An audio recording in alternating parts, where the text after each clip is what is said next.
Breaking Mzansi Insider reports. South Africa's leadership has made a series of striking admissions that lay bare the depth of the country's governance crisis. President Cyril Ramaphosa openly acknowledged that municipalities are collecting money from residents for water services, only to divert those funds towards staff salaries instead of maintaining critical infrastructure.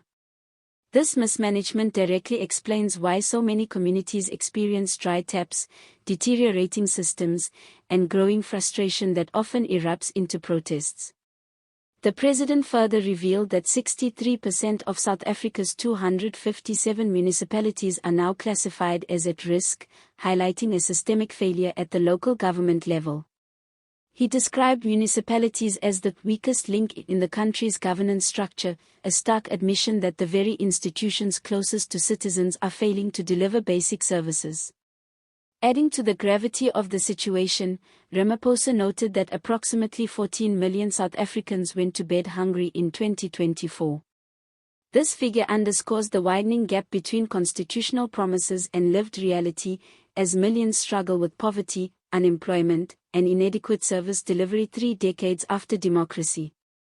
At the same set of events, Deputy President Paul Mashatile delivered a message that appeared contradictory. While condemning the United States as a bully, he simultaneously acknowledged that around 6 million South Africans living with HIV rely on American PEPFAR funding for life-saving treatment. More concerning was his admission that South Africa currently has no concrete plan to replace this funding should it be withdrawn. The systemic failures in South Africa's municipalities are more than just administrative oversights, they are crises with real human consequences. When water funds are siphoned off to pay salaries rather than maintain pipelines and treatment plants, communities are left with dry taps and failing infrastructure. This not only disrupts daily life but also threatens public health, especially in densely populated areas where access to clean water is critical. Economic consequences are equally severe. Local businesses and schools suffer when water and electricity are unreliable, further entrenching poverty. Ramaphosa's acknowledgement that 63% of municipalities are at risk signals that local governance is struggling to sustain even the most basic functions, and without urgent intervention, these failures could cascade into a broader social crisis. Meanwhile, reliance on foreign funding highlights an alarming vulnerability. With 6 million South Africans dependent on PEPFAR for HIV treatment, Mashatile's admission that there is no plan to replace U.S. support is a stark warning. Any disruption to these funds could trigger a public health disaster, underscoring the urgent need for domestic strategies to secure essential services. The combination of governance failures, economic strain, and foreign dependency paints a picture of a country at a crossroads. Unless structural reforms are prioritized, South Africans risk facing worsening service delivery, hunger, and preventable health crises, threatening the very promise of democracy established 30 years ago.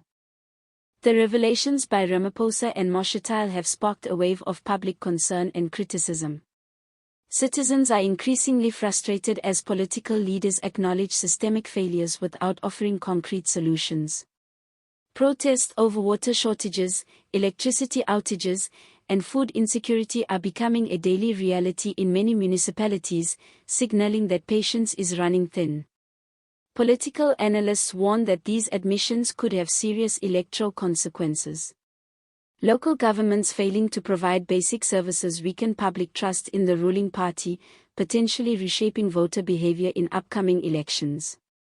The stark contrast between the government's rhetoric on sovereignty and its dependence on foreign aid, especially for critical health programs like HIV treatment, has further fueled debates over accountability and strategic planning. Civil society organizations are calling for urgent reforms. Key demands include stricter financial oversight of municipal funds, investment in water and sanitation infrastructure, and the development of domestic strategies to replace foreign aid dependencies.